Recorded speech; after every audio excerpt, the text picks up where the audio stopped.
Hey everyone, it's Melinda. One of the most common questions I hear from buyers right now is now a bad time to buy a house? And I completely understand why people are asking. Buying a home is one of the biggest financial decisions most of us will ever make. When you add in everything happening with interest rates, home prices, inflation, and the economy, it's easy to feel overwhelmed. So today I wanted to talk with you about what people are really worried about when they ask this question, what are some things buyers should keep in mind before deciding, and whether now is the right time for them.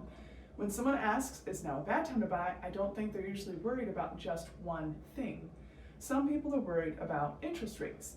Others are worried about home prices. Some are worried about affordability, inflation, or where the economy is headed. And all of those concerns are connected. For a lot of first-time buyers, it isn't just the market that's stressful. It's trying to understand the entire process while balancing everything else that's going on in life.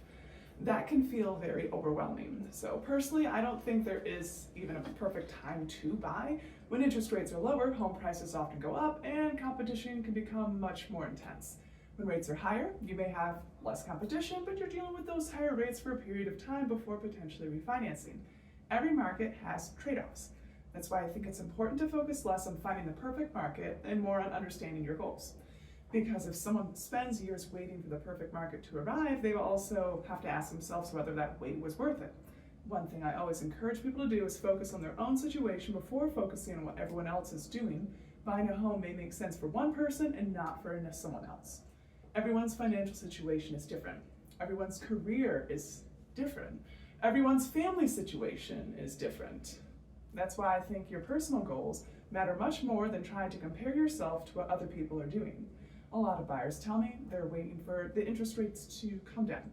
My first question is usually, why are you looking for a home in the first place? Do you need more space? Are you downsizing? Are you moving for work? Because those life goals may actually be more important than the interest rate itself. Something else that people sometimes forget is that homeowners can refinance. In previous generations, many people bought homes with interest rates that were much higher than what we see today and then later refinanced when the rates improved. If rates are higher today, there's also a chance that home prices may be lower than they would be in a lower rate environment. So it's important to look at the entire picture rather than focusing on one number. If you're looking for a place to live, I don't think trying to find time in the housing market is the best strategy. The reality is nobody knows exactly where the market will go next. No one knows exactly where the rates will go. No one knows exactly where the prices will go. At some point, it starts becoming more of a guessing game. If you're, financially prepared and looking for a place to live, it may make more sense to focus on finding the right home rather than trying to predict the right moment. So what are some signs that buying might make sense?